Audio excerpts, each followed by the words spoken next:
Constraint mission continued, second part of the constraint lecture. शुरुआत बिल्कुल question से कर लेंगे, रीजन क्योंकि बहुत सारी थ्योरी हमने लास्ट सेशन में बना ली थी, काफी तरीके के कंस्ट्रेंट कर लिए थे, but there are something which is still on the cards. तो बैलेंस वाले कंस्ट्रेंट भी करेंगे, और पिछले वाले जो हमने मेथड्स किए थे, स्ट्रिंग किया था, पुली किया था, सूडो वर्क किया था, एक जनरल कंस्ट्रेंट किया था, this is what we did, tick mark कर लिया। And couple of constraints are left, इनको हम सबसे पहले डिस्कस ऑन करेंगे, फिर उनके बेस के क्वेश्चंस भी चेक ऑन करेंगे। So let's start. सो सीधा सीधा आपके ऊपर डाल दिया मैंने टू स्टार्टअप, और क्वेश्चंस हैं तो देख के ही मेरे को तो इतनी इंट्यूशन क्लियर है that I will be picking up the pulley constraint on this, right? So this is the first one of it, the first question on this. तो इस वाले फिगर में आप मुझे बता दो कि जो A ब्लॉक है उसकी वेलोसिटी कितनी होगी, उसकी स्पीड कितनी होगी, please tell the value. Start थोड़ा इजी क्वेश्चन से करना चाहिए, so pick the very easy question. And so what is the velocity of the block A? Options नहीं दे रहा हूँ, please tell the answer. Quick. Velocity of A, how much?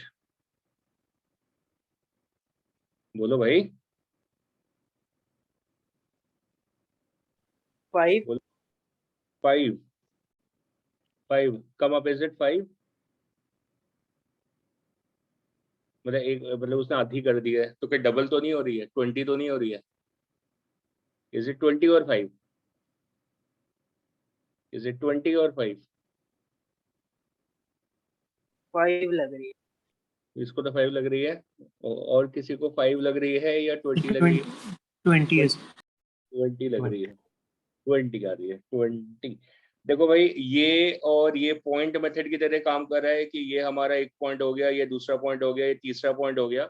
बात ये है कि ये तो फिक्स स्ट्रिंग है, इस तरफ तो ये फिक्स्ड है, यहाँ से दिख रहा है बिल्कुल साफ साफ, इसका मतलब इस पॉइंट की तो वेलोसिटी 0 हो जाएगी, और इस पर्टिकुलर पॉइंट की अगर हमने x रख ली है तो इस पॉइंट की 10 है, फिर एवरेज यूज कर लेंगे।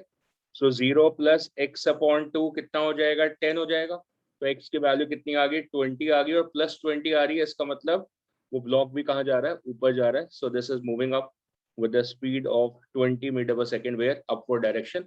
अब रिवर्स करके देख लो, 20 + 0/2 that becomes equal to 10 meter per second, और डायरेक्शन भी कंफर्म। चलो, ये तो शुरुआत कर लिए एक से। अब इसका मैग्नानिमस फॉर्म आपके साइड में, राइट साइड में सेकंड क्वेश्चन के फॉर्म में मौजूद है, और अब इसके अंदर हमें फाइंड आउट क्या करना है वो देख लेते हैं। वेलोसिटी ऑफ डी को हमें कैलकुलेट करना है, डी वाली जो वेलोसिटी है, डी वाली velocity that has to be calculated. So please calculate the velocity D. D velocity D कहाँ से शुरू करें? जहां से इंफॉर्मेशन, तो मेरे को लगता है सबसे पहले अपने को शुरू करना चाहिए यहाँ से, इधर से शुरू करना चाहिए। और अगर हम इधर से शुरू करते हैं तो इस वाली पुली के लिए सबसे पहले कंडीशन लगाते हैं पॉइंट मेथड के हिसाब से। तो ये दोनों पॉइंट्स हो गए ना, ये पुली ई है ना, ई वाली पुली जो है। अब इसका ये वाला पॉइंट जा रहा है ऊपर 2 मीटर पर सेकेंड से, और ये वाला पॉइंट जा रहा है नीचे 5 मीटर पर सेकेंड से। तो ये बताएं कि ये जो पॉइंट है ये कितनी स्पीड से जा रहा है, और ऊपर जा रहा है कि नीचे जा रहा है? क्या वेलोसिटी होगी इसकी? बोलो बोलो, क्या वेलोसिटी होगी? क्या वेलोसिटी होगी? एक पॉइंट लेफ्ट वाला, बोलो 7/2 हो जाएगी। 7/2? 3/2 -3/2 डाउनवर्ड्स, नीचे को आएगी। 1.5 डाउनवर्ड्स। 3/2 डाउनवर्ड, क्योंकि ये 2 तो प्लस है, दूसरा माइनस है, सो 2 - 5/2 हो गया। ये वाला पॉइंट ऊपर को है, ये वाला पॉइंट नीचे को है, सो 2 - 5/2 मतलब -3/2 आ गया है। तो इसका मतलब ये वाला पॉइंट जो है वो 3/2 से डाउनवर्ड को मूव करेगा। ये हमारा यहाँ तक का बन गया, इस पर्टिकुलर पॉइंट का। डायरेक्शंस के लिए हमें तैयार रहना पड़ेगा, और फिर हम मूव करते हैं ऊपर वाली पुली पे, और ऊपर वाली पुली मतलब ये वाली होगी। अब इस पे लगाते हैं पॉइंट मेथड, तो इस पे लगाया भाई मैंने पॉइंट मेथड, तो इस पे जैसे पॉइंट मेथड लगाऊंगा वही बड़ी वाली पे, तो ये पॉइंट की 7 मीटर पर सेकेंड पहले से गिवन है।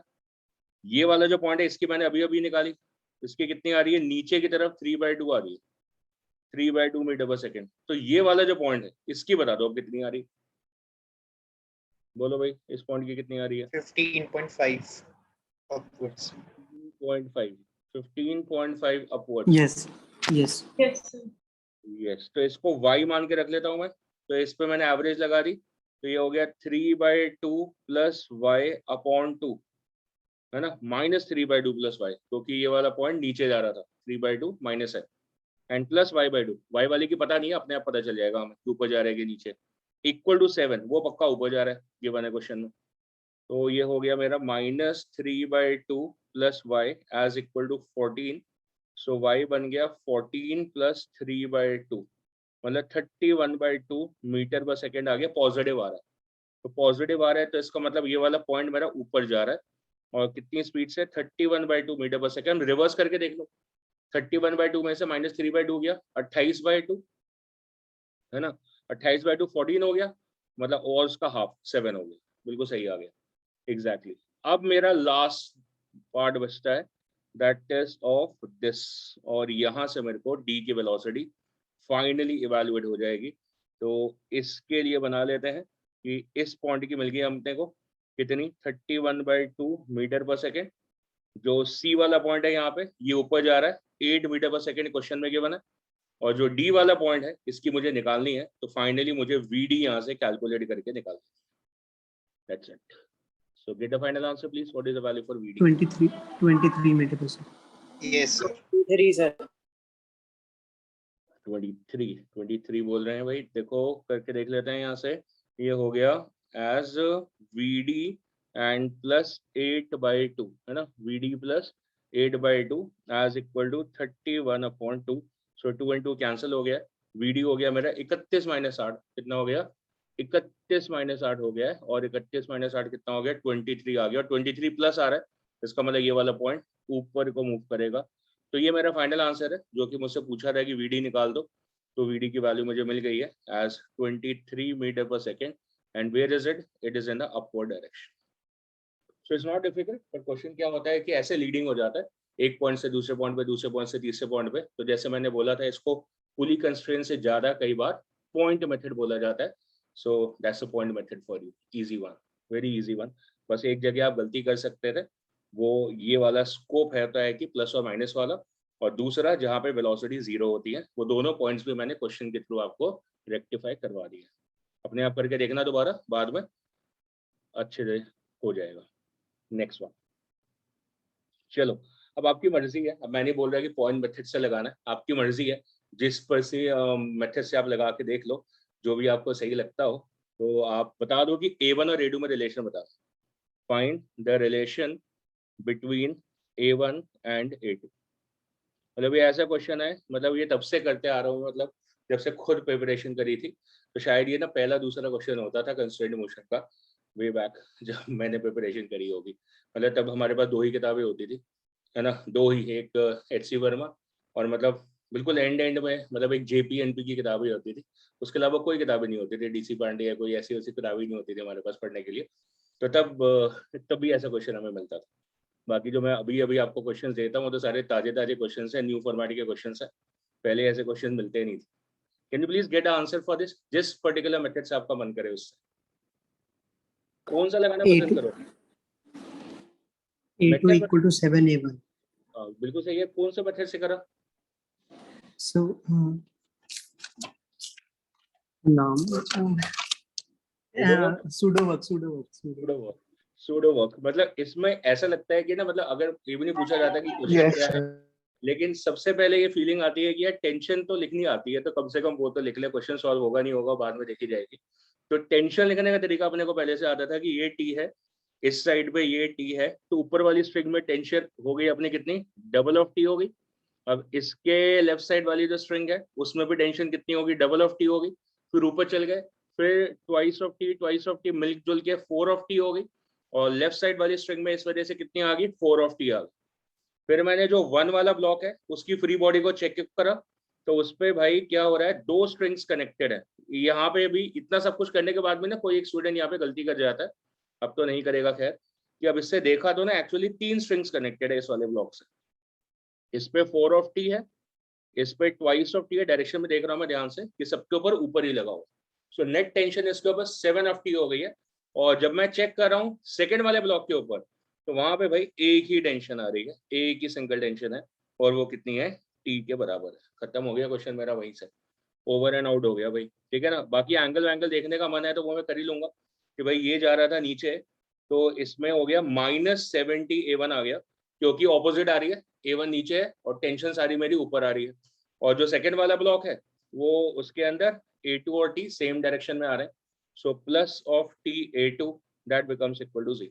ठीक है, साइंस मैंने कंसिडर करके चेक कर लिया, so T and T cancel ही हो गया, so I get the value for A2 as equal to 7 of A1 over there. That's my relation between A1 and A2. I can go on for the point method also. पहले वाले method पे तो बिल्कुल नहीं जाऊंगा कि वो differentiate वाले मेथड पे। You can understand that why we have actually left over that particular method, और बिल्कुल डिस्ट्रेस के लिए रखा हुआ है कि कभी हमें क्वेश्चन में से SOS कॉल आएगी, सेव माई सेल्फ, तब जाके उस पर्टिकुलर मेथड को मैं टच करूंगा। Otherwise the rest of the methods are seemingly quite easy to me. चलो मूविंग ऑन। अच्छा एक बात और, अब हमें ना एक चीज और समझने की होती है कि हम कंस्ट्रेंट को बेसिकली यूज सिर्फ यहीं तक नहीं कर रहे, इसके बियॉन्ड भी क्वेश्चन है। अब इसके बियॉन्ड है क्वेश्चन कि आप A1 और A2 की वैल्यू निकालो। क्वेश्चन कहता है find out the value for the A1 and A2। अभी तो आपने क्या करा है, A1 और A2 के बीच का रिलेशन निकाला, तो बाकी क्वेश्चन एज इट इज है। मतलब ऐसा नहीं है कि मतलब इसके बियॉन्ड क्वेश्चन नहीं होगा, कंस्ट्रेंट करके निकल पड़े हम। ये तो क्वेश्चन ने पूछ लिया कि बस A1 और A2 के बीच का रिलेशन निकालो। अदरवाइज भाई दोनों के मासेस होंगे, इसका मास मान लो M1 है और इसका मास मान लो M2 है, ठीक। तो इसके ऊपर वेट लगेगा नीचे कितना, M1 इंटू जी, और इसके ऊपर कितना नीचे, M2 इंटू जी। तो भाई इसकी इक्वेशन बननी शुरू हो जाएंगी, है ना। अब ये वाला ब्लॉक जो है ये ऊपर को जा रहा है, इसका मतलब इसमें जो टेंशन है वो ज्यादा होगी वेट से, तभी तो ऊपर जा रहा है। विच मीन्स इसकी इक्वेशन बन गई T minus M2G as equal to M2 into A2। ये इसकी इक्वेशन बन गई, net weight upwards T minus M2G equal to M2 A2। और अगर मैं सेकंड वाले ब्लॉक की बात कर रहा हूँ, इस वाले ब्लॉक की बात कर रहा हूँ, तो ये नीचे जा रहा है, इसका मतलब इसमें वेट जा रहा है, so that is M1G minus of ऊपर कितनी टेंशन है, 7 of T, and that's equal to M1 into A1।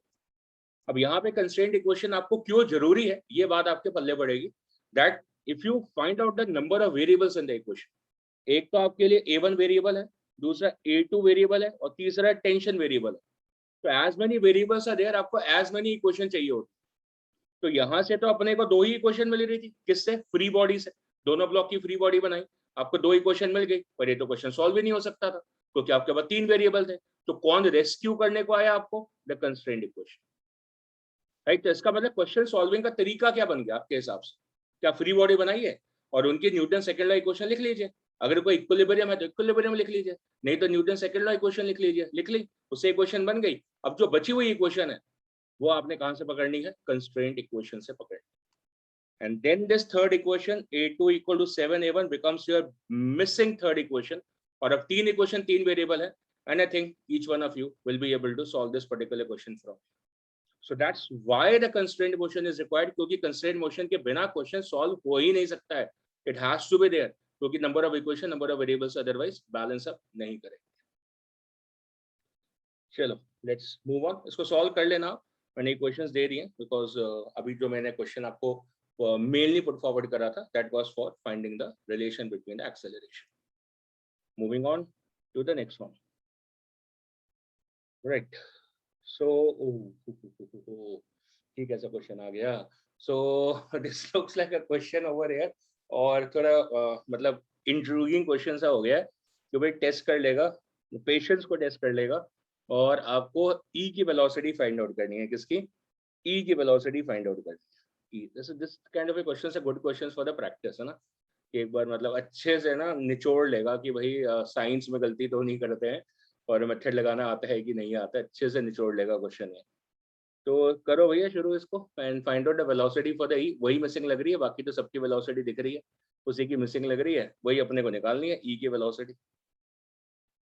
देखो कुछ नया तो है नहीं, है ना, कि मतलब ऐसा हो कि कुछ नई तरकीब आ गई कि सर ने नहीं बताई थी, वो वाली तरकीब इसके अंदर लग जाएगी, ऐसा कुछ भी नहीं है। बस ये है कि पेशेंटली भाई स्टेप बाय स्टेप बढ़ते जाओ। पहला स्टेप आपको सर्कल करके दिखा दिया, सर्कल तो नहीं बनाया, मतलब पहला स्टेप आपको दिखा दिया, वहाँ पे क्या करोगे, है ना। तो यहाँ से और इसमें ज्यादा टाइम नहीं लगता है, मतलब इतना बड़ा क्वेश्चन है नहीं है। ये 8 है ऊपर, ये 2 है नीचे, और इसकी लिखनी है मैंने, तो इसको मैंने लिख लिया यहाँ पे, x ले लिया। तो मेरे ख्याल से कितना हो गया भाई, x कितना हो गया, what is x? Sir 2.5 sir 3 आ गया। सही है, थोड़ी थोड़ी math Three three sir upwards. 3 3 हो गया, सही हो गया, 3 नहीं हो गया। सर वो आगे दूसरा निकाल रहा था, मैं वो बोल दिया। आगे आगे बढ़ गया भाई। 8/2/2 कितना हो गया, 3 हो गया। तो ये वाला पॉइंट मेरा जा रहा है ऊपर 3 मीटर पर सेकेंड से, ठीक है। चलो वेरी गुड। अच्छा अब ये बताना, ऐसे ही कॉमन सेंस, ये वाला जो पॉइंट है राइट साइड वाला, इसकी कितनी होगी, इसकी कितनी होगी, इसकी कितनी होगी, इसकी 5 बाय है जो AB वाले पार्ट की होगी। इसकी इसके इसके बराबर होगी, यस उसके माइनस होगी, या उसके माइनस होगी, सर माइनस हो यस माइनस होगी। ऊपर जाएगा वो नीचे रहेगा, मतलब मुझे ये चाहिए y चाहिए, तो ये पे मैं, ये मेरा माइनस y आ जाएगा इस तरफ। तो पहले मैं y निकाल लूँ, तो y निकालने के लिए ये y है, ये वाला पॉइंट जा रहा है कहाँ पे, ऊपर 3 मीटर पर सेकेंड से, और ये वाला पॉइंट जा रहा है ऊपर 2 मीटर पर सेकेंड से। तो सिंपल हो गया y की, तो y हो गया सिंपल 3 + 2/2 मतलब 5/2 आ गया, है ना। यहाँ तक का क्वेश्चन मेरा डन हो गया। तो ये वाले पॉइंट की 5/2 डाउनवर्ड आ गई, क्योंकि ये 5/2 अपवर्ड है, तो वो वाला डाउन को चला जाएगा। सिंपल है, ये ऊपर जा रहा है तो ये वाला डाउन है, ऑपोजिट है, सही हो गया। तो अब आगे आगे बढ़ो भाई। अब मेरे ख्याल से इस वाले पॉइंट की निकालनी पड़ेगी, इस वाले की, इस वाले को z ले लेते हैं, अब z की निकालनी पड़ेगी, तो इस वाले पुली पॉइंट से आ जाएगी। तो इसकी 1 डाउन है और इसकी भाई 5/2 डाउन है, तो ये z है, z की कितनी है बता दो। 0.5 upwards. -0 0.5 अपवर्ड, 0.5 अपवर्ड आ रही है। देखो ये हो गया मेरे ख्याल से -5/2 + z/2 इज इक्वल टू -1 हो गया, है ना, क्योंकि वो नीचे वाला पॉइंट नीचे जा रहा था तो उसको माइनस ले लिया, और 5/2 भी नीचे जा रहा है तो उसको माइनस ले लिया। z अपने को ढूंढना है, तो -5/2 + z इक्वल टू -2 हो गया, तो z हो गया मेरा 5/2 + 2 -2 5/2 -2, तो ये बन गया मेरा 1/2, तो 1/2 प्लस हो गया, तो 1/2 मतलब ऊपर जा रहा है, तो z वाला पॉइंट मेरा जा रहा है ऊपर 0.5 मीटर पर सेकेंड से ऊपर। तो अब आ गया मैं किसके ऊपर, अब कहाँ पहुंचू मैं, अब मुझे निकालनी है अब ये वाली। अच्छा ये वाला गिवन है मेरे को 4, उसका क्या पॉइंट हुआ, ये 4 गिवन है तो इस X वाले के का- ऊपर वाले की 4 मीटर पर सेकेंड आ जाएगी। अच्छा मतलब इस वाले की 4 मीटर पर सेकेंड आ गई, अपवर्ड आ गई, है ना, क्योंकि वो राइट को जा रहा है तो वो पॉइंट अप जा रहा होगा। अच्छा वेरी गुड, फिर क्या करें आगे। अब ये वाले x पुली y को की Z की इसको 0 आ पकड़ना पड़ेगा, जाएगी। इसको पकड़ना पड़ेगा ना, इस वाली पुली को, एक्स वाली को, तो एक्स वाली पुली को पकड़ा, ये कह रहे हो था, मेरे पीछे चला गया, ये एक्स वाली पुली को पकड़ा हुआ है, तो इसके ऊपर वाले पॉइंट की 4 मीटर पर सेकेंड है, और ये वाला जो है, ये वाली जो स्ट्रिंग है ये तो 0 होगी, ये 0 होगी, क्योंकि ये तो फिट करी हुई है, तो इसकी होगी 0, तो ये वाले की निकालनी पड़ेगी मेरे को, है ना। इसकी मैं रख लेता हूँ, कुछ भी क्या रखूँ इसको, x y z सारे तो खत्म हो गए, तो कुछ भी रख लेता हूँ, c रख लेता हूँ, इसके मैं c रख लेता हूँ, ठीक है। तो अब इसकी एवरेज ले ली मैंने, ये हो गया मेरा c + 0/2 एज इक्वल टू 4, तो c आ गया 8 आ गया, तो c की वैल्यू 8 आ गई। अब फाइनली क्या हो रहा है कि मेरे को ये वाला पूरा मिल गया, ये वाला y वाली पुली मिल गई है, और उस y वाली पुली से मेरा आंसर आ रहा है।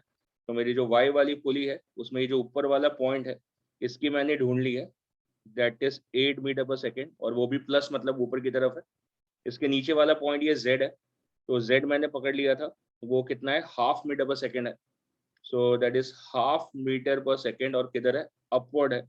और ये मेरा जो क्वेश्चन था भाई कि मुझे VE कैलकुलेट करना है, यहाँ मैं फाइनली पहुंच गया। So that's my final diagram over there for reaching. तो as I said, see the question is definitely testing our each and every ability, कि मतलब हम साइंस को प्रॉपर्ली देख पा रहे हैं कि नहीं देख पा रहे, दैट्स ऑल। बाकी एवरेज का फॉर्मूला तो सभी निकाल सकते हैं। What's my final answer? 15.5 upwards. 15 upwards 15.5 upwards, that is 8 as equal to 0.5 plus VE upon 2. So that's 16 minus of half as equal to VE. So VE becomes as 31 by 2 or 15.5 सही बोल रहे हो. That's 31 by 2 and positive मतलब upward. That stands my answer. Right? So जो पेसअप नहीं कर पाया हो अभी तो वो इस क्वेश्चन को दोबारा करे, है ना, अपने आप करे दोबारा, क्योंकि कुछ डिफिकल्टी नहीं है. Just it's a multiple pulley systems. तो इस ऐसे क्वेश्चन को करके कॉन्फिडेंस आ जाता है that we are in the game and we will be able to solve the questions which will be definitely coming lower than this particular question. 2-3 police के आ जाएंगे, इतने सारी पुलिस के थोड़ी ना टेस्ट करेगा, है ना. तो आ भी जाए तो हम कर सकते हैं. This question gives us that particular strength. चलो मूव ऑन करते हैं टुवर्ड्स द नेक्स्ट वन. आ जाते हैं आप अपने नॉर्मल कॉन्टैक्ट फोर्सेस की तरफ और उसको नाम दे देते हैं as a normal constraint. Constraint का मतलब कनेक्शन होता है, एक तरीके से रिस्ट्रिक्शन होता है, बाउंड्री कंडीशन होती है, जो भी बोले. हमें बेसिकली एक्सेलरेशन को कनेक्ट करना है. तो मैं इस डायग्राम को थोड़ा बड़ा करता हूँ. I am going to make this big. तो ये एक ब्लॉक था और इसके साथ में दूसरा ब्लॉक यहाँ लगा हुआ था. So there is definitely a surface of contact and this is definitely that particular surface of contact. आपस में जो कनेक्शन है दोनों ब्लॉक्स का, मैंने क्या करा, वहां पे कॉमन नॉर्मल बना लिए. जहां पे नॉर्मल रिएक्शन फोर्स लगनी है तो वो कॉमन नॉर्मल जो है वो ये बन गई. That's a common normal axis. और उसी एक्सिस पे क्या लगेगी, नॉर्मल रिएक्शन लगेगी, है ना. कैसे, मतलब इसके ऊपर पीछे लगेगी और इसके ऊपर आगे लगेगी. That's a normal reaction. तो एक तरीके से ये मेरी एन एक्सिस बन गई. That's a normal contact axis बन गई. करेक्ट. अब हो क्या रहा है कि मेरा कंस्ट्रेंट यहाँ पे एक्टिवेट हो जाता है और वो कंस्ट्रेंट मुझे कहता है that a component of the acceleration along the n-axis must be same. तो यही कनेक्शन है, यही कनेक्शन आ रहा है ना. देखो n सेम है तो n इंटू ए, जैसे t इंटू ए का प्रोडक्ट सेम आ रहा है ना, t1 a1 equal to t2 a2, मतलब t इंटू ए का प्रोडक्ट सेम आ रहा है. तो वैसे यहाँ पर है. अब n तो सेम है तो मतलब जहां पे n लग रही है उसके अलॉन्ग जो एक्सेलरेशन है वो भी सेम आनी चाहिए, तभी तो n इंटू ए का प्रोडक्ट सेम आएगा. सिंपल सा logic. So which means that इस लाइन के अक्रॉस, नॉर्मल एक्सिस के अक्रॉस, उस लाइन के अलॉन्ग, नॉट अक्रॉस, अलॉन्ग, जो भी आपके एक्सेलरेशन कंपोनेंट है वो सेम आने चाहिए. तो ये तो बड़ा सिंपल था भाई कि इस पे a1 है और इसकी a2 है, पर ये तो ऑलरेडी अलॉन्ग द नॉर्मल है. तो अगर ये ऑलरेडी अलॉन्ग द नॉर्मल है which means that a1 has to be equal to what, a2. As simple as it can. Simplest. अगर ऐसा नहीं होता तो मान लो कि ये आपकी लाइन होती, एज्यूम कर लो कि ये आपकी एन एक्सिस लाइन है. एग्जांपल तो अभी कर ही लेंगे हम. मान लो कि एन एक्सिस लाइन है और फिर जो एक्सेलरेशंस होते हैं, मान लो एक के इधर होता और किसी एक का इधर होता, इस तरीके से होता मान. और ये आपको एंगल्स होते हैं. लेट्स से ये वाला एंगल आपका कितना है, थीटा है, और ये वाला एंगल आपका कितना है, फाई है. सो हम क्या करते फिर उस केस में कि भाई देखो ये a1 है और ये a2 है. हमने क्या करना है, नॉर्मल एक्सिस के अलॉन्ग इसके कंपोनेंट्स को रिजॉल्व कर लेना, जैसे टेंशन में किया था, सेम आइडिया. तो a1 का कंपोनेंट देख लो कितना बन गया, that becomes a1 cos theta, कहां पे, अलोंग द नॉर्मल. और a2 का कंपोनेंट देख लो अलोंग द नॉर्मल, कितना बन गया, a2 cos phi, and that's all. अब आप इन कंपोनेंट को इक्वेट कर देंगे, that is a1 cos of theta will be equal to a2 cos of phi, and then the missing term is going to be with. सो बिल्कुल similar है जैसे कि हमने टेंशन सूडो कंस्ट्रेंट चेक करी थी, बिल्कुल सेम तरीके से ही आ रहा है. वहां पे हमने टेंशन के कंपोनेंट अलोंग द स्ट्रिंग देखे थे, यहाँ पे आपको एक्सेलरेशन कंपोनेंट्स मतलब वेलोसिटी के कंपोनेंट्स देखे थे, वहां पे हमने अलोंग द स्ट्रिंग. यहाँ पे आपने क्या देखना है, वही कंपोनेंट्स कहाँ पे देखने हैं, along the normal axis check करना है. सो देखते हैं, क्वेश्चन से बातें ज्यादा क्लैरिटी से हमारे दिमाग में फिट ऑन हो जाती हैं. So let's look at a question which is going to be based upon, ये भी क्वेश्चन ही था फिर तो बड़ा सिंपल था, नहीं भी पता था कि नॉर्मल कंस्ट्रेंट होती है तो भी अपने को ये तो पता ही था कि दोनों की एक्सेलरेशन सेम होगी और सेम डायरेक्शन में भी होगी. So let's see कि where we can feature out this, and so comes 3 cylinders और 3 balls, टेनिस की बॉल्स मान लो, और बिल्कुल तीनों आइडेंटिकल हैं, और 2 को पहले ग्राउंड पर रखा और उसके ऊपर एक बॉल को रख दिया. अब होगा क्या, ये सबको पता है कि जैसे हम तीसरी वाली बॉल ऊपर रखेंगे तो नीचे वाली दोनों बॉल जो है वो मूव करेंगी, एक राइट को जाएगी एक लेफ्ट को जाएगी, ऐसा ही होगा. ऊपर जब उसके रखेंगे, या 3 सिलेंडर्स भी रख लो, 3 पेंसिल्स रख लो, नीचे 2 पेंसिल रख लो कॉन्टैक्ट में, और उसके ऊपर बिल्कुल बीच में एक तीसरी पेंसिल रख के देख लो, तो नीचे वाली दोनों पेंसिल लेफ्ट और राइट चली जाएंगी. एग्जैक्टली ये होगा. पॉइंट टू अंडरस्टैंड इज कि जो ऊपर वाला पेंसिल होगी, ऊपर वाला सिलेंडर, ऊपर वाली बॉल होगी, वो कहाँ जाएगी सर, वो वर्टिकली नीचे जाएगी. ये दोनों जगह बनाएंगे, एक लेफ्ट को एक राइट को, और ऊपर वाली कहाँ आएगी, नीचे आ जाएगी, सिंपल। तो इसका मतलब इन दोनों की अलग अलग वेलोसिटी, इन दोनों की अलग अलग एक्सेलरेशन होगी। तो हमने को क्या करना है, दोनों के एक्सेलरेशन को रिलेट करना। सर 3 है भाई, ऐसा है कि जो नीचे वाली 2 है ना, वो तो लेफ्ट और राइट जाएंगी, और दोनों की एक्सेलरेशन का मैग्नीट्यूड सेम, एक राइट को जाएगी एक लेफ्ट को जाएगी, और दोनों का एक्सेलरेशन का मैग्नीट्यूड सेम होगा, डायरेक्शन ऑफ कोर्स ऑपोजिट। तो बेसिकली क्या हो गया कि 2 एक्सेलरेशंस आ गई। One of the acceleration is this much, एक इधर ये जो नीचे आएगी, और इस वाले की किधर आ रही है, लेफ्ट को आ जाएगी, है ना। मैं इन दोनों को ले लेता हूँ, मतलब मान लो कि मैंने इसको ए ले लिया और इसको बी ले लिया, और अब इनको रिलेट करना। तो अब मेरा क्वेश्चन सिर्फ इन दोनों पे रहेगा, only on these two at a time. तो एट ए टाइम मतलब ये बॉल और ये ball.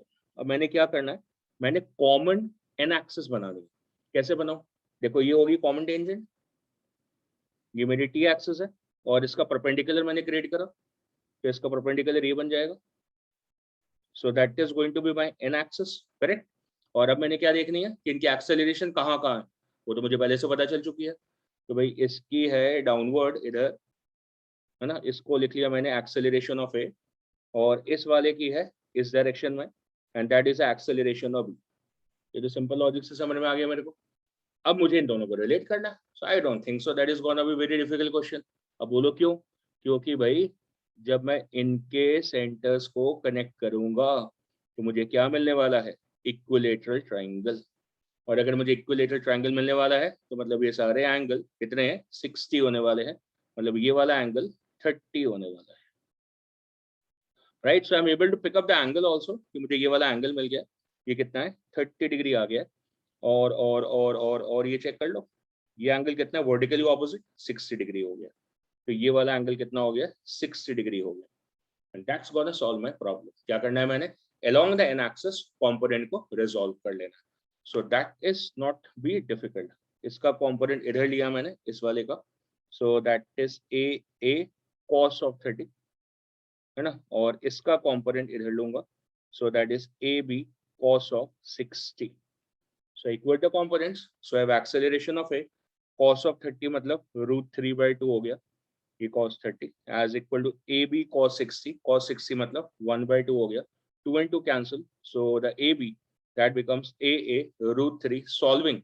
Solving steps, one step my dear, one step, only one step, the question is done. बाकी sketching है, बाकी diagram है, बाकी correct normal axis बनाना है, correct angle को identify करना है, और उनके कंपोनेंट को चेक करना है। So the questions ain't difficult, बिल्कुल डिफिकल्ट नहीं है, but of course they demand to be known. आपको ये पता होना चाहिए कि किस क्वेश्चन में क्या लग रहा, ये नो हाउ होनी चाहिए, and that know how is what, the constraint. अब इसके बियॉन्ड भी क्वेश्चन आगे आ सकता है कि इंडिपेंडेंट आप ए निकालो, इंडिपेंडेंट ए बी निकालो, ये भी क्वेश्चन बन सकता है। तो उसके ऊपर लाइट थ्रो कर लेते हैं कि अगर वो क्वेश्चन बने तो ये हमने जिक्र करा हुआ है वैसे पहले, इसका जिक्र, इस सेम क्वेश्चन का जिक्र हमने पहले करा हुआ है। तो हमें क्या समझ में आएगा देखते हैं। तो ये जो बी वाला जो ब्लॉक है ना, बी वाला जो ब्लॉक है, इसकी फ्री बॉडी देख लेते हैं। तो बी वाले ब्लॉक की जो फ्री बॉडी देखी, तो इस पे ना नॉर्मल आएगी, ये एन एक्सिस है ना, ये इसके अलॉन्ग नॉर्मल लगेगी इस पर, ये एन आ गई इसके ऊपर, है ना, और एन का कॉम्पोनेंट आएगा भाई इधर, इसका कॉम्पोनेंट एंगल तो अपने ने चेक ही कर लिया 60। सो ये n cos 60 इसकी वजह से लेफ्ट को जाएगा, समझ आ रही है, इसकी वजह से लेफ्ट को जाएगा। Hence that n cos 60 will be equal to, तीनों आइडेंटिकल है, तो मास अगर m हो गया और इसकी एक्सेलरेशन कितनी है, b के बराबर है, ये आपकी सेकेंड इक्वेशन है, ये इससे आगे, ठीक है। ये हो गया इसका। अब कोई ये सोचे कि सर आप ना कुछ और भूल गए। मैंने कहा क्या सर, देखो भूल गए। मैंने कहा क्या, कहते सर ये वाले नॉर्मल भूल गए। मैंने कहा भाई ये दोनों अलग हो जाएंगे, और अगर ये अलग हो गए तो इनके बीच की नॉर्मल 0 हो जाएगी। तो जब तक ये कॉन्टैक्ट में तभी नॉर्मल होगी ना, ये बात भी पहले समझाई हुई है कि मियरली ऐसे रखने से कोई कॉन्टैक्ट में नहीं हो जाता। सो विच एक्सप्लेन्स कि भाई ये वाली जो नॉर्मल है ये नहीं है, क्योंकि ये 0 हो गई है, क्योंकि ये हिल जाएंगे। तो क्लियर हो गया सर, वेरी गुड। और सर जो राइट वाली है, जो सी वाली, उसकी बनाने की जरूरत नहीं, क्योंकि उसकी सेम आएगी क्वेश्चन, उस पर n cos 60 राइट को लग जाएगी तो वो राइट को चला जाएगा। क्लियर हो गया। तो सर ए वाला जो है ऊपर वाला, उसका बना के देखो, ऊपर वाले की। तो मैंने ए वाले की बनाई। तो जब ए वाले की चेक करूंगा तो भाई उस पे क्या होना है, दो फोर्सेस आनी है, एक सी से इस डायरेक्शन में और एक बी से इस डायरेक्शन। और क्योंकि पूरा मामला सिमेट्रिक है तो आप सब एग्री करेंगे कि दोनों नॉर्मल सेम आएंगे। इसका मतलब जब मैं इसकी फ्री बॉडी को चेक ऑन कर रहा हूँ तो इस पे एक नॉर्मल इधर और एक नॉर्मल इधर, और दोनों सेम आ रही है NNN, और इसका वेट mg नीचे लग रहा है and it is coming down with an acceleration कितनी, दैट वाज a। अब इसका अगर हम रिजॉल्व कर लें तो एंगल तो हम पहले चेक कर चुके हैं, 30 डिग्री एंगल है, ये एंगल 30 डिग्री है, राइट। तो ये एंगल 30 और ये एंगल 30, तो रिजॉल्विंग से n sin 30, इधर भी n sin 30, ये तो कैंसिल हो गए, और n cos 30 और n cos 30 ऊपर आ गए। तो ऊपर कितनी फोर्स होगी, twice of n cos 30, right, twice of n cos 30 ऊपर माइनस mg नीचे लग रही है, is equal to mass of it and into acceleration of it. और ये हमारी तीसरी और फाइनल इक्वेशन बन जाएगी। 3 इक्वेशन की जरूरत क्यों पड़ रही है, क्योंकि आपके पास 3 वेरिएबल हैं, एक नॉर्मल, एक ए ब्लॉक की एक्सेलरेशन और दूसरी बी ब्लॉक की एक्सेलरेशन, क्योंकि बी और सी की तो सेम है। तो वैसे भी along the same normal line जो है ना हॉरिजॉन्टल वाली, उसके अलोंग दोनों की कितनी आएगी, सेम आएगी, पर ऑपोजिट डायरेक्शन। सो बेसिक जो क्वेश्चन आपका अटकता है, देखो फ्री बॉडी से यहाँ तक का क्वेश्चन तो आप कर लेते हैं, है ना, मतलब ये फ्री बॉडी बना के, क्योंकि ये हमने पहले भी करा। तो यहाँ तक का क्वेश्चन तो हमारा हो जाता। मिसिंग क्या आ जाती कि भाई 2 इक्वेशन है और 3 वेरिएबल है, तो वो काम हमारा थर्ड इक्वेशन, मतलब जो एक्सेलरेशन कंस्ट्रेंट है, उसने पूरा कर दिया। सो एक तरीके से हम ये नहीं बोल सकते कि वो मिसिंग है, वो एक्चुअली इंटीग्रल पार्ट है इसका सॉल्विंग का। फ्री बॉडी बनाइए, न्यूटन सेकेंड लॉ इक्वेशन लिखिए, और उसके बाद में आपस में जो ब्लॉक्स की कनेक्टिविटी है उसकी इक्वेशन लिखिए। उसी इक्वेशन को क्या बोलते हैं, कंस्ट्रेंट इक्वेशन। सिंपल है। और अगर खाली कंस्ट्रेंट का क्वेश्चन आ गया जिसको बच्चे समझते हैं डिफिकल्ट है, वो तो बोनस है, मतलब वो तो सिर्फ इतनी सी सॉल्विंग, वो तो बोनस है। जिसको बच्चे डिफिकल्ट समझते हैं वो आ जाए तो आपका जिंदगी तो सुख ही है, नहीं तो पूरा सॉल्व करने को आएगा तो डिफिकल्ट बनता है ना। खाली अगर वो सॉल्व करने को आ रही है कंस्ट्रेंट इक्वेशन, तो that's a matter of seconds, 10-15 seconds, 20 second max. Moving on,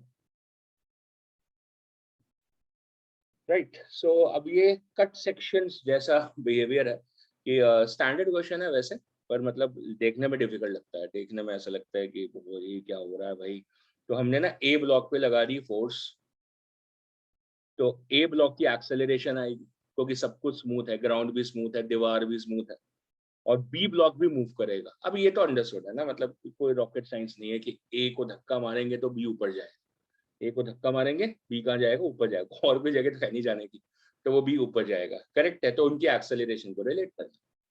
तो सिंपल है, the question is very simple, that is to find the relation between the acceleration of A and B, ये अपने को find out करना है। तो चलो वही मिलके करते हैं।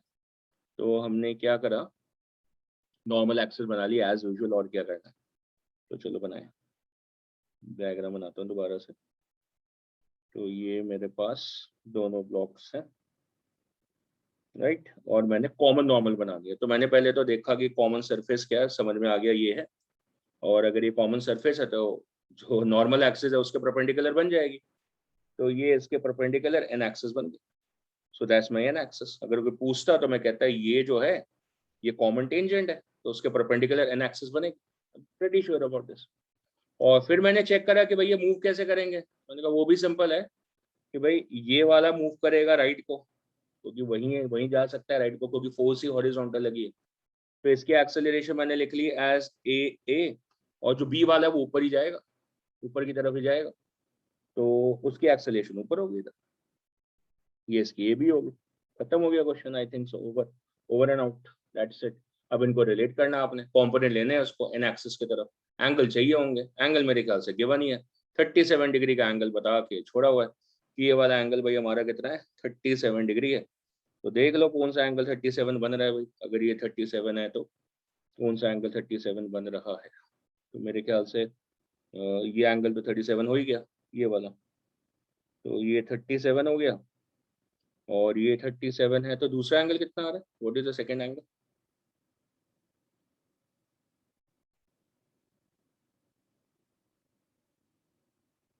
ये 53 हो गया, है ना, तो ये 37 हो गया, खत्म हो गया फिर मेरे ख्याल से। अब एक्सेलरेशन का कंपोनेंट ले लो अलोंग दिस साइड, तो बी की कंपोनेंट ए बी कॉस 37 हो गया, ये ए बी का कंपोनेंट हो गया, और ए का कंपोनेंट ले लिया, सो that is A cos of 53, and so we equate along the n axis, so that's ab cos 37, cos 37 होता है 4/5 and is equal to a cos 53, that is 3/5, so 5 and 5 gets cancelled and we get thrice of a as equal to 4 times of acceleration of b. ये हमारी constraint equation बनती है। और अगर इसको solving के तरीके से देखें, मतलब ये तो एक इक्वेशन बन गई ना क्वेश्चन की, तो बाकी भी इक्वेशन आप बाकी भी क्वेश्चन कर सकते हैं, उसमें कोई दिक्कत नहीं है। देखो इसके अलोंग, ध्यान से देखना, इसके अलोंग ही एन एक्सिस लगेगी, मतलब ये एन नॉर्मल इस पे इधर लगेगी और इस पे ये एन नॉर्मल इधर लगेगी, सिंपल है। तो अगर मैं जो हॉरिजॉन्टल वाला ब्लॉक है उस पे चेक करूं, तो इस पे जो एन इधर लग रही है इसका कंपोनेंट आएगा इस डायरेक्शन में ये, और इस पे एफ इधर लगी हुई है, तो अब उसका एंगल चेक करना पड़ेगा कि आपको एंगल ये कितना बनेगा, ये हॉरिजॉन्टल के साथ कितना एंगल बनेगा। मेरे ख्याल से वर्टिकल के साथ में 37 बन रहा है ना, ये वाला एंगल हमने चेक करा था, ये वर्टिकल 37 बन रहा है, तो ये एंगल अगर 37 है, इसका कंपोनेंट आ जाएगा यहाँ पे n sin 37, और ये किधर मूव कर रहा है, towards the right with an acceleration of a। तो इसके हॉरिजॉन्टल इक्वेशन क्या बन गई, that is f minus n sin 37 is equal to mass of it into acceleration of it। ये इसकी इक्वेशन बन गई। अगर क्वेश्चन वहां पे लेके जाता है तो यहीं पे खत्म हो गया तो वेल एंड गुड, मतलब आप मान के चलो कि 70% क्वेश्चन यहीं पे खत्म हो जाता है। 70% बोल रहा हूँ कि कंस्ट्रेंट पूछा है तो उतना पूछना काफी होता है। आगे क्वेश्चन को जो इक्वेशन टच करनी है तो इक्वेशन तो कहीं और भी पूछ सकता था, और अगर मैं ऊपर वाले ब्लॉक की बनाऊं, फ्री बॉडी बनाने में कोई मुश्किल थोड़ी है।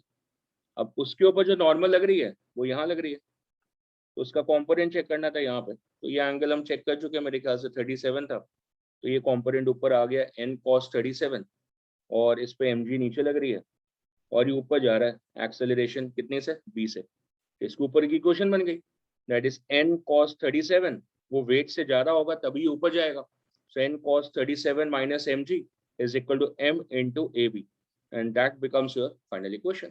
मतलब ये मेरी पहली इक्वेशन थी, ये मेरी दूसरी इक्वेशन आ गई, ये मेरी तीसरी इक्वेशन आ गई, and all of us can solve it, क्योंकि नंबर ऑफ वेरिएबल्स ही 3 है, एक तो n, एक तो एक्सेलरेशन है, और तीसरी एक्सेलरेशन भी। So point to solve the questions along with the question of the constraint is to make you believe कि कंस्ट्रेंट जो है वो एक important part of the question solving है। It just not an isolated article की constraint हमने नहीं पढ़ा है ना। कई बार क्या टीचर्स बोल देते हैं, जरूरत नहीं है, हाई लेवल है, छोड़ो इसको यार, बाकी पढ़ लेते हैं, है ना, इसके ना क्वेश्चंस नहीं पूछे जाते ज्यादा, ऐसा बोल देते हैं। The point is that it's not a different article, it's an integrated article, बिना उसके क्वेश्चन होते नहीं। Every question has a constraint. कई बार वो सिंपल होता है, जैसे एटवुड मशीन में है कि भाई एक इधर ए नीचे से आ रहा है, एक ऊपर जा रहा है, so that is very simple. So if you are gonna believe that and take it home that कि हमें तो भाई वही क्वेश्चन आएगा, उसके अलावा नहीं आ सकता है, so then the constraint is not a part of your life। but if you believe that नहीं भाई हमसे एग्जामिनर कुछ भी पूछ सकता है, so in that case Newton laws and upcoming chapters cannot be complete without the article of the constraint motion, and it requires practice and practice while teaching also in the lectures also। आगे move करते हैं towards the next। so अब क्या होता है कि ना, जैसे मैंने पुली कंस्ट्रेंट का एक और नाम दिया आपको, भाई वाला नाम कौन सा, पॉइंट मेथड। उसी तरीके से ये जो शेप आपको दिख रही है यहाँ पे क्या है, वेज, इंक्लाइन, कुछ भी बोलो, तो भाई ये जो शेप मेरे को दिख रही है ना, तो आप किताबें बोल देंगी इस शेप के नाम का कंस्ट्रेंट, मतलब वो बोलेंगे भाई देखो ये क्या शेप है, मैंने बोला वेज, कहते हैं अच्छा अब इसके ऊपर रख दो एक ब्लॉक, मैंने भी रख दिया, इसके ऊपर रख दिया ब्लॉक। अब कहते हैं ऐसा है कि अब इनके आपस में मोशन होगा। मैंने कहा क्यों, नीचे वाला फिक्स नहीं है, कहते हैं ना। ओके, तो मैंने कहा अच्छा नीचे वाला फिक्स नहीं है, तो कहते नहीं मेरे को कंफ्यूजन है। मैंने कहा कैसे, कहते नीचे ना हैश लाइन बनी हुई थी, तो मैंने कहा ध्यान से देखो ना हैश लाइन किस पे बनी है, तो हैश लाइन किस पे बनी है, ग्राउंड पे बनी है, तो जिस पे हैश लाइन बनी होती है मतलब वो फिक्स है, मतलब ग्राउंड फिक्स है, तो अपना वेज हिल सकता है। सो ये अपना मूविंग वेज है, आराम से हिल सकता है। इंक्लाइन भी बोल सकते हैं आप, कोई मतलब नंबर नहीं काटने वाला आपके। तो ये वेज या इंक्लाइन जो भी आप बोलो, और उसके ऊपर ये ब्लॉक रखा हुआ है। अब मेरे को जो सेंस आ रही है, सबसे पहले तो मोशन को ना समझते हैं। कंस्ट्रेंट वंस्ट्रेंट तो मतलब एग्जामिनर्स की लैंग्वेज है, अपने को सेंस होनी चाहिए मोशन की। तो मुझे क्या समझ में आ रहा है, इसकी मैंने कॉमन टेंजेंट बनाई। ये क्या है, इसकी कॉमन टेंजेंट। और फिर मैंने क्या करा, उसका परपेंडिकुलर क्रिएट करा। तो ये क्रिएट करा मैंने इसका परपेंडिकुलर, तो ये बन गया एन एक्सिस आ गई, ठीक है। और अब मैंने क्या करा है, मैंने नॉर्मल रिएक्शन फोर्स देखी, तो अंडरस्टूड है भाई, देखो नॉर्मल रिएक्शन फोर्स ऐसे लगेगी, इस पे इधर लगेगी और इस वाले ब्लॉक पे इधर लगेगी। तो वो जो ऊपर वाला ब्लॉक है उसकी तो कहानी मेरे को शायद आती है, मेरे को ना नीचे जो मूविंग वेज है उसकी कहानी समझनी थी कि भाई वो मूविंग क्यों है, व्हाई इट इज मूविंग। तो मैंने कहा भाई बड़ा सिंपल है कि उसके ऊपर आप देखो ना कि उसके ऊपर जो कॉन्टैक्ट फोर्स है वो किस डायरेक्शन में लग रही है। तो इसमें मुझे समझ में आया कि कॉन्टैक्ट फोर्स जो है वो इस डायरेक्शन में लग रही है। अच्छा सर, ऐसा तो पिछले क्वेश्चन में भी दिख रहा था मुझे। और ये एंगल अगर थीटा है तो उसी लॉजिक से ये एंगल थीटा आ जाएगा, तो एन का कंपोनेंट आ जाएगा इस डायरेक्शन। कितना आ जाएगा, एन साइन थीटा। इधर वाला एन कॉस थीटा, जहाँ पे एंगल नहीं है वो क्या है, एन साइन थीटा। तो ये जो एन साइन थीटा है ना भाई, ये इसको मूव कराना है। इसकी वजह से जो पर्टिकुलर वेज है वो क्या करेगा, वो मूव करेगा। किधर को मूव करेगा, टुवर्ड्स द राइट को मूव करेगा।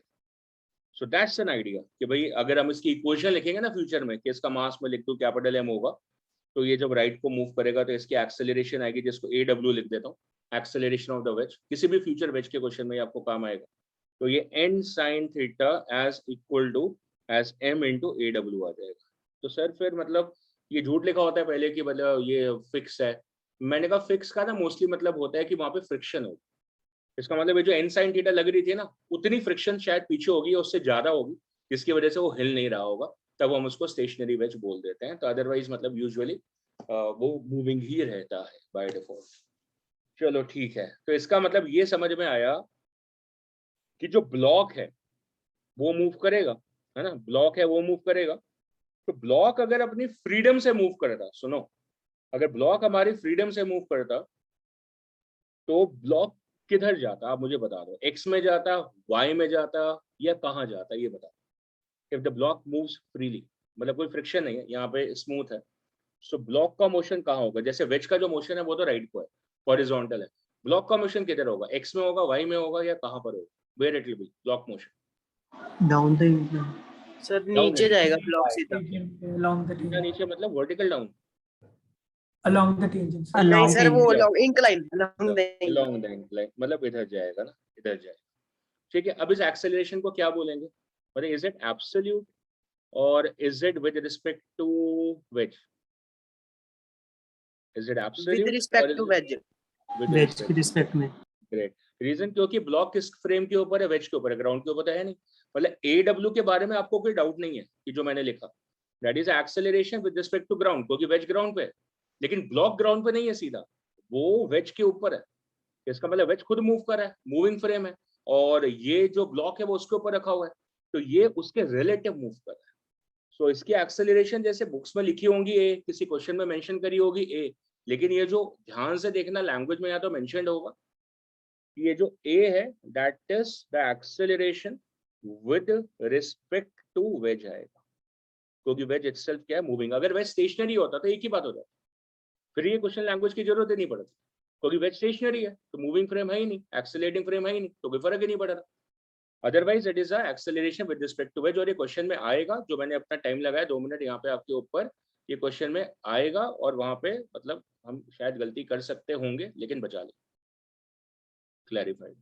तो ये क्लियर हो गया कि जो ये ब्लॉक आ रहा है ना, ब्लॉक आ रहा है, इसकी 2 एक्सेलरेशन, इसकी वाई में भी होगी और इसकी एक्स में, है ना। मतलब सोच के देख लो, मतलब इसके अंदर कोई डिफिकल्टी तो है नहीं ना, कि भाई इसको अगर आप इसको एक और रिजॉल्व करते तो एक इधर भी आएगी, है ना, और एक इधर भी होगी, ऐसे इधर भी होगी, तो 2 होंगी इसकी, 2 होंगी। चलो ठीक है, वेरी गुड। तो क्या हुआ भाई, हमने क्या सोचा, यहाँ ने एक दीवार लगा दी ऐसे, ये दीवार लगा दी, ये देखो दीवार, ऐसे एक दीवार लगा दी, और ये दीवार जो हमने लगा दी तो इससे क्या हो रहा है, इसकी ना एक्स वाली रोक दी।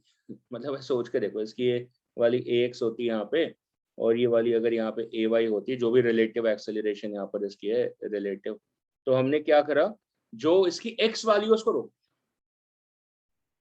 अब वो नहीं हिलेगी, इट कैन नॉट बी, मतलब वो इस तरफ नहीं जाएगी, हॉरिजॉन्टल नहीं जाएगी। अच्छा, इसका मतलब वर्टिकल है। इसका मतलब अब ये जो ब्लॉक है जिसको मतलब क्वेश्चन में सिलेंडर, रॉड, कुछ भी बोल दे वो अब वर्टिकली नीचे आ रहा है, तो उसकी एक्सेलरेशन प्योरली अब किधर होगी, सिर्फ वर्टिकल होगी, उसको मैं ए वाई। और जो वेज है वो मैंने आपको पहले से समझा दिया कि वो किधर जाएगा, it is going to move towards the right. तो उसकी एक्सेलरेशन कितनी है, दैट इज ए एक्स लिख देता हूँ, क्योंकि वो सिर्फ एक्स में जा रहा है और प्योरली ये वाई में आ रहा है। ये दो अलग अलग क्वेश्चन है ना। लेफ्ट साइड वाला अलग क्वेश्चन हो गया कि जिसके अंदर वो फ्रीली मूव करेगा, तो उसमें एक्स और वाई दोनों आएंगे। उसके सॉल्विंग हम फ्यूचर में देखेंगे जब हम सूडो फोर्स का आर्टिकल करेंगे। जो अभी वाला क्वेश्चन हम करा रहे हैं उसके अंदर हमने क्या करा है, जो ये क्वेश्चन है इसमें हमने क्या करा है, एक डायमेंशन में उसकी मोशन को रोक दिया है। इसी को भाई कंस्ट्रेंट बोलते हैं, रोक देना, रिस्ट्रिक्ट कर देना। तो हमने क्या करा है, एक्स में उसको रिस्ट्रिक्ट कर दिया, अब वो सिर्फ वाई में जा सकता है। अब उसका जो वाई का मोशन है वो वेज के मोशन को कैसे अफेक्ट करेगा, मतलब वेज में कितनी एक्सेलरेशन प्रोड्यूस करेगा, वो अपने को चेक करना। मान लो ऊपर वाली रॉड हटा दो, रिमूव कर दो, कर दिया आपने, तो नीचे वाला वेज थोड़ी मूव करेगा, उसके ऊपर कोई ये वाली फोर्स थोड़ी आएगी, नॉर्मल थोड़ी आ जाएगी उसके ऊपर, ये थोड़ी आ जाएगी। जब तक नॉर्मल नहीं आएगी तो नॉर्मल का कॉम्पोनेंट नहीं आएगा, और कॉम्पोनेंट नहीं आएगा तो वो एक्सेलरेट नहीं करेगा। इसका मतलब बेसिकली जो ऊपर वाली रॉड, इमेजिन करो जो ऊपर वाली राइट रॉड को आपने स्लाइड कर दिया नीचे, स्लाइड करी तो वो नीचे आई, वेज के ऊपर कॉन्टैक्ट फोर्स आई, कॉन्टैक्ट फोर्स से कॉम्पोनेंट आया, अब नीचे वाला वेज क्या कर रहा है, एक्सेलरेट कर रहा है। That's a connected motion between the two. That means the acceleration of the rod is going to influence the acceleration of the wedge. And that's what the question core meaning is. That what is a relation between the acceleration of the two. अब निकाल लेते हैं, कैसे निकाले, सवाल वो है। तो मैंने कहा दो तरीके हैं। पहला जो कि हमारा बेसिक है, क्या, नॉर्मल के अलोंग कंपोनेंट को क्या करो, इक्वेट करो, कर लो भाई। तो नॉर्मल एक्सिस तो अपने पहले ही बना ली थी, नॉर्मल एक्सिस तो ये बन चुकी है, ये नॉर्मल एक्सिस है भाई हमारे, परपेंडिकुलर ऑलरेडी बनी हुई है, ये देख लो, है ना। तो ये मेरी नॉर्मल एक्सिस है, तो बस मेरे को एंगल चाहिए, रिजॉल्व करो, कहानी खत्म। तो एंगल भी देख चुका हूं मैं शायद कि भाई ये वाला जो एंगल जो है ये थीटा है, तो क्लियर हो गया भाई। फिर ये वाला एंगल 90 माइनस थीटा हो गया, तो बचा गया अब तो कॉम्पोनेंट ही लेने हैं खाली। तो ए वाई का कॉम्पोनेंट ले लिया मैंने इधर, that is A Y cos theta हो गया, और ए एक्स का कॉम्पोनेंट ले लिया तो ए एक्स कॉस 90 माइनस थीटा हो गया, तो वो मेरे ख्याल से ए एक्स साइन थीटा हो गया। cos 90 minus theta will be sin theta. अब along the n axis दोनों को इक्वल मार दो, so we should have ax sin theta as equal to ay cos theta. खत्म. So I think I am getting ay upon ax as equal to sin theta by cos theta tan theta. ये मेरा relation बन, ये मेरा पुराने constraint से आया जो मैंने आपको सिखाया है कि नॉर्मल कॉन्टैक्ट फोर्सेस है, along the normal मैंने क्या करा, कंपोनेंट ऑफ एक्सेलरेशन को इक्वेट कर दिया, as simple as it can be, और उससे मेरे को ये रिलेशन डिराइव हो गया और ज्यादा समय नहीं लगा उसके अंदर। बाकी बातें समझाने में टाइम लगा है, इस कंस्ट्रेंट को डिराइव करने में कोई टाइम नहीं लगा। हियर द बुक से that see I can talk more easily. मैंने कहा कैसे, कहते हैं इस कंस्ट्रेंट का नाम अब वेज कंस्ट्रेंट रख दो। मैंने कहा रख दो, तो उससे क्या होगा, कहते भाई देखो बहुत सिंपल हो जाएगा। मैंने कहा कैसे समझाओ, कहते समझा दिया। मैंने कहा क्लैरिटी से, तो चेक कोई फ्रेश पेज पे आ जाओ, क्लैरिटी से समझना है। तो क्लैरिटी से समझने के लिए क्या समझ में आया कि ये वेज की ओरिजिनल पोजीशन थी और इसके ऊपर ये अपना रॉड जो है वो ऐसे टिका रखी थी अभी अभी इस एक इंस्टेंट पे, इस इंस्टेंट पे, और ये दीवारें लगा रखी है यहाँ पर इस तरीके से। ये कहानी है एज t इक्वल टू 0 पे। अब क्या हुआ, जो वेज है वो भाई राइट को स्लाइड हो गया, तो वेज की न्यू पोजीशन बनाओ स्लाइड करके, तो चलो बनाए। तो वेज हो गया स्लाइड और वो यहाँ पहुंच गया because it was accelerating in this direction. Correct है, वेरी गुड। तो सर फिर व्हाट हैपेंड टू दैट, मतलब जो ऊपर वाला रॉड है, तो रॉड के साथ क्या हुआ, वो नीचे स्लाइड कर गया, वो इधर आ गया ऐसे, it came into this position like this. Great, ये तो समझ में आ रहा है, तो इजी लग रहा है। अच्छा इनके अंदर ये वाला जो एंगल है ये नहीं change, this angle is changing. मैंने कहा ये मजेदार बात है, ये एंगल नहीं बदल रहा, मतलब पॉइंट क्या है। जैसा देखो ये मूवमेंट हुई है, इसको मैंने बोला डेल्टा एक्स, और इधर मूवमेंट हुई है ये हो गई सर डेल्टा वाई। मैंने कहा कैन दे बी रिलेटेड, मैंने कहा वेरी सिंपल, कैसे, कहते हैं सर टैन थीटा, कहते थीटा है, ये डेल्टा वाई है और ये डेल्टा एक्स है, so I think that tan of theta is supposed to be equal to delta y upon delta x over, so that means that is delta y as equal to delta x tan theta. तो इसका मतलब v y is equal to v x tan theta अगर velocity के behaviour से देखा जाता, और a y is equal to a x tan theta. और सिंपल द सेम रिलेशन जो कि हमने नॉर्मल कंस्ट्रेंट से चेक करा is available here also, that is ay upon ax is supposed to be equal to tan of theta. But this time since the entity मतलब जो हमारी reference figure है, जो मशीन है हमारी फिलहाल वो वेज है, इस वजह से इसका नाम एडिशनली बोल दिया गया वेज कंस्ट्रेंट। जैसे पॉइंट मेथड, पुली मेथड, उसी तरीके से नॉर्मल कंस्ट्रेंट और specifically for this idea that's a wedge constraint. अब 3 बॉलें हैं। 3 बॉलें वाला जो क्वेश्चन था कि भाई ये बॉल है और ये बॉल है और ये बॉल है, अब भाई इसमें क्या वेज है? ढूंढो तो जाने। कहते हैं क्लाउड्स में से अपने मनपसंद की शक्लें बना लो, ढूंढो तो जाने। तो ढूंढो तो जाने। तो भाई ऐसा है कि ये जब ये कनेक्ट कर रहे थे, अब कोई सोचे सर मुझे तो दिख गया, मुझे ना ऐसा ऐसा सा ना ऐसा ऐसा सा, मैंने इमेजिन कर लिया कि ऐसा ऐसा सा ना ये वेज है, ऐसा ऐसा सा मैंने इमेजिन कर लिया, आपको नहीं दिखा पर मुझे दिख गया, और फिर मैंने उसके अकॉर्डिंगली लगा दिया। मैंने कहा लगा लो फिर, कौन रोक रहा है। मैंने तो देखो मतलब ये वाला ए वाई है सर और ये वाला ए एक्स है, तो मैंने उसके अकॉर्डिंगली अपना दिमाग लगा लिया। तो मैंने वैसे कर लिया। भाई एंगल में गलती तो नहीं कर जाओगे मतलब अगर ऐसा कर लिया तो, क्योंकि वेज था नहीं ना, मतलब कोई जबरदस्ती अपना दिमाग लगाते हैं ना कई बार, तो इसलिए कह रहा कि गलती तो नहीं हो जाएगी। सर गलती कैसे हो सकती है जब मुझे आता है। तो मैंने कहा चेक करके देख लें एक बार, नहीं हुई तो पक्का मेथड हो गया वो। मतलब ये वाला एंगल जो है, ये वाला जो अपना एंगल है ये 60 डिग्री है, ये मेरे को पता है ना, ये 60 डिग्री है, और ये वाला एंगल 30 डिग्री आया था, ये मैंने चेक ऑन करा था, ठीक है। तो उसके हिसाब से मतलब नॉर्मल कंस्ट्रेंट के हिसाब से a Y cos 30 was equal to a x cos 60, ये बना रहा था, है ना, सही लिखा ना मैंने, a x cos 60 and a Y cos 30, correct लिखा। सो ये बन रहा है as a y upon a x as cos 60 as 1/2 और कॉस 30 एज √3/2, मतलब 1/√3 बन रहा है, ठीक है ना।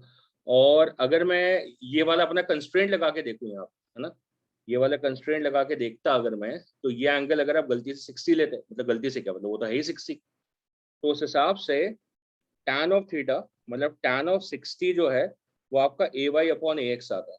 तो ये भाई मैच नहीं कर रहा है इसके साथ, इज नॉट मैचिंग, है ना, ये बिल्कुल सही है, because that is a raw basic, that is a raw basic. मैं आपको बस ये बता रहा हूँ कि मतलब क्वेश्चन में हम अब मिस्टेक किस लेवल पे कभी कर लेते हैं कि हमने नॉर्मल कंस्ट्रेंट नहीं पढ़ा, यूजुअली किताब में नहीं दिया होता, यूजुअली किताब में आपको वेज कंस्ट्रेंट दिया होता है, नॉर्मल कंस्ट्रेंट नहीं मेंशन होता। तो इसका मतलब हम ये सीख लेते हैं और हमें इजी भी अपील करता है और लगता भी है कि इसी को अप्लाई कर लेंगे, तो वेज में डेफिनेटली अप्लाई कर लें। और कई बार चीजें बदल जाती है ना, तो मतलब यहाँ पे एंगल इंटरप्रिटेशन चेंज हो रही है, इस वजह से गलती हो रही है, तो ये यहाँ पे एप्लीकेबल आपको जिस तरीके से आप लगाते गलती कर जाते। तो question to the wind throw कर देता हूँ मैं, तो मैंने फिर से कर दी है, तो मतलब गलती नहीं होगी फ्यूचर में हमसे। नॉर्मल कंस्ट्रेंट रूल्स थिंग्स और वेज कंस्ट्रेंट मौके की गल है कि भाई वेज गिवन है तो वहां पर अपन वेज कंस्ट्रेंट लगा लेंगे, otherwise the base concept is what, the normal constraint. चलो बैक टू स्टेज जा रहा हूँ, बैक स्क्रीन पे वापस जा रहा हूँ, मूविंग बैक, राइट। तो स्क्रीनशॉट ले लिया होगा आपने, देख लो, ले लिया है नहीं लिया देख लो, अब तक ले लिया होगा, गुड, मूविंग ऑन। चलो, so please solve this and get a relation between the acceleration of A and B. Find a relation between acceleration of A and B.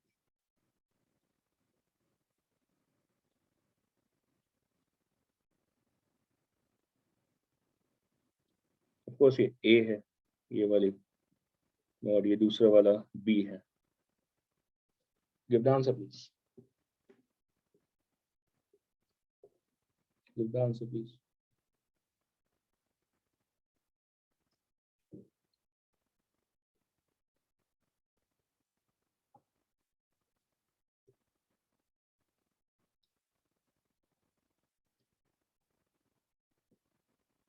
Option बना लो इतनी देर में, जितनी देर तुम लगा रहे हो।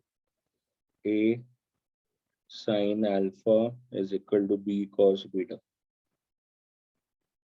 A cos beta is equal to B sin alpha. A sin beta is equal to B cos alpha.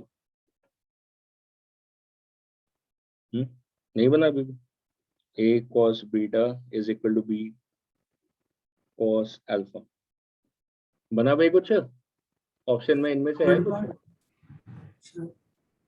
Third part confirm भाई क्या थर्ड पार्ट बन रहा है? Is it C part? मैं तो ऐसे लिख दिया भाई बी पार्ट है। बी पार्ट बी पार्ट है। चेक कर लेते हैं भाई कि बी पार्ट है।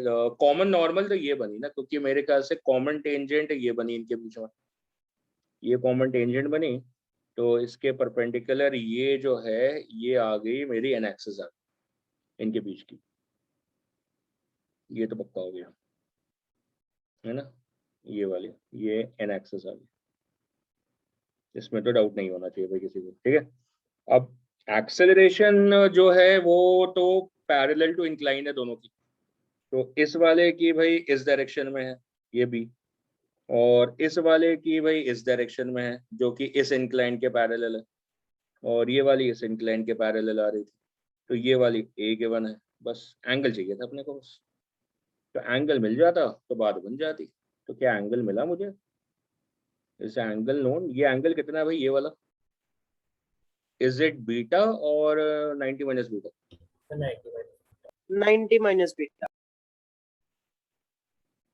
पक्का ये बीटा है? 90 minus 90 माइनस बीटा श्योर है ना? गलती तो नहीं कर रहे ना मेरे साथ? ये वाला एंगल बन रहा है ना, तो बिल्कुल सही बन रहा है कि ये वाला एंगल कितना बीटा है, तो ये कितना हो गया 90 माइनस बीटा आ गया। अच्छा, सिमिलर नोट पे ये वाला एंगल कितना है? What is this angle? alpha. ये क्लियर है, ये Alpha. कॉरेस्पॉन्डिंग एंगल अल्फा हो गया यहाँ पे, बिल्कुल सही आ गया, तो ये अल्फा आ गया, तो खत्म हो गया फिर भाई। इसकी रिजॉल्विंग देख ली मैंने, इसका कंपोनेंट आ गया यहाँ पे बी कॉस अल्फा, इसको रिजॉल्व करके अलोंग द एन एक्सिस, और दूसरे वाले का हो गया ए cos of 90 minus beta, so a cos of 90 minus beta लेंगे इस तरफ, so that is नहीं a cos beta ही आएगा A cos beta. Yes, sir.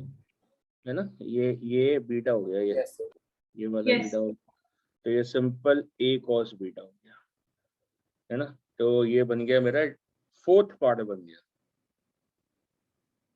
Fourth part बन गया, that is a cos beta that's working as b cos alpha, ये result बन के तैयार। Right, so the normal constraint saves my day and I'm able to get my result. That's the fourth part over there.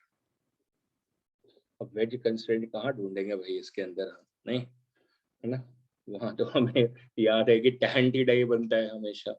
So we have seen that कि wedge constraint is just a limiting condition of a normal constraint applicable in the case of the wedge itself। बाकी जगह normal constraint ही apply करें, veg constraint के ऊपर ना जाए, नहीं तो एंगल्स में खो जाएंगे।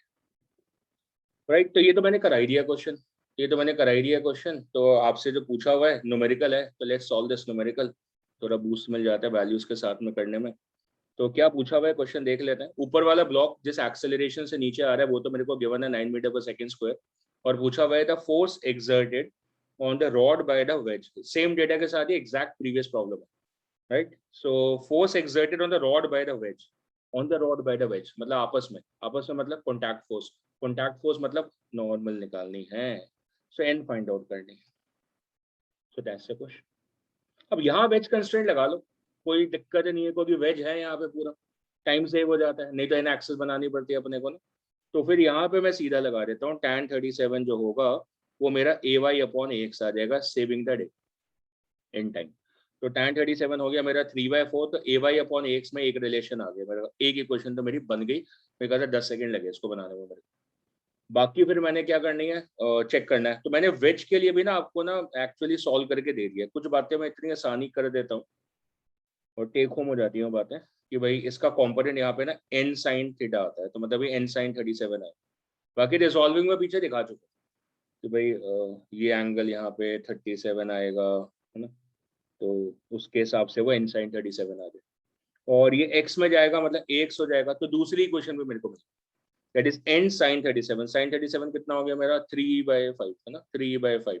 सो n into 3/5 is equal to mass of it, 10 kilo given है ना. So that is equal to 10 into that is ax. ये आ गया 10 into ax, ये बन गया. हो कुछ मिसिंग तो नहीं है, कुछ मिसिंग तो नहीं है. ऊपर वाले का मास मिसिंग है ना शायद, कुछ एज्यूम करना पड़ेगा अपने को. तो ये वाला जो ऊपर वाला ब्लॉक है अब इसकी रहेगी कहानी. तो इस वाले ब्लॉक के ऊपर नॉर्मल लग रही है इस डायरेक्शन में ऐसे, इस पे इधर लग रही थी तो इस पे ऑपोजिट लगेगी, तो उसका कंपोनेंट आएगा इधर है ना ऊपर की तरफ. तो एंगल तो अपने को पता ही है 37 वर्टिकल के साथ में, तो ये n cos 37 ऊपर आ गई और इसका वेट नीचे है. तो कितना ले लें इसको, 5 kg ले लें, 5 kg ले लेते हैं इसको. तो ये हो गया 50 है ना 50. सो 50 माइनस n cos 37. cos 37 कितना हो गया 4/5 और ये किधर आएगा नीचे आएगा. So that should be 5 into ay. ये मेरी क्वेश्चन है क्योंकि नीचे को आ रहा है. So 50 minus n cos 37 is equal to m into ay. Mass इसका 5 लिया मैंने, so into ay. Okay, so ये तीन इक्वेशन है आपकी. Please solve it. Give me the value for n from here. Sir बिना मास के भी हो जाएगा, वेरिएबल्स दो ही हो जाएगा, हाँ हो जाएगा. एक्सेलरेशन गिवन है इसका। ax और n. हाँ, बिल्कुल सही कह रहे हैं. तो मास चाहिए नहीं, तो मास चाहिए ही नहीं. बिल्कुल सही कह रहे हो भाई. तो मास उड़ा दूं फिर, मास उड़ा दिया. तो इसको mg लिख दूं सिंपल, या उसकी जरूरत ही नहीं पड़ेगी इस इक्वेशन की. इक्वेशन की जरूरत पड़ेगी कि नहीं पड़ेगी, नहीं सर हो जाएगा सर. हो गया है ना. बिना इक्वेशन के ही हो गया. मतलब एडिशनल क्वेश्चन हो सकता है, find the mass of the rod, ये एडिशनल क्वेश्चन हो सकता है. तो उसके लिए फिर यहाँ से ये mg minus n into 4/5 equal to m into ay से वो मास निकल जाए. तो बाकी यहाँ से कर लेते हैं. इसके अंदर मेरे को ay गिवन है, ay की वैल्यू कितनी गिवन है 9. सो 9 अपॉन ax दैट बिकम्स 3/4. सो ये 3 and 3 कैंसिल. ax की वैल्यू मिल गई 12 मीटर पर सेकेंड स्क्वायर, और ये 12 मिल गई तो फिर मैंने यहाँ से n पिक कर लेना है. So that is n into 3/5 as 10 into ax हो गया 12. So that is 3 into 4 12 and 40 into 5 200 आ रहा है. 200 कंफर्म करना. हाँ जी sir. Yes sir. 200 newton. So the value is coming 200 newton. और सेकंड यहाँ से अगर हम m निकाल लेते तो m निकल जाता है, that is m into g minus ay कितना है हमारा, g को 10 ले लिया, ay अपने को गिवन है 9. So 10 minus 1 is equal to n into 4/5. n निकाला हमने 200. So 200 into 4/5. So 5 into 40. Same आ जाता 16 kg फ्रॉम देयर. राइट. आज का सेशन कंप्लीट करते हैं यहाँ पे, कल कंटिन्यू करेंगे आगे यहीं से. Let's take up from here tomorrow. आगे closing out the session for today.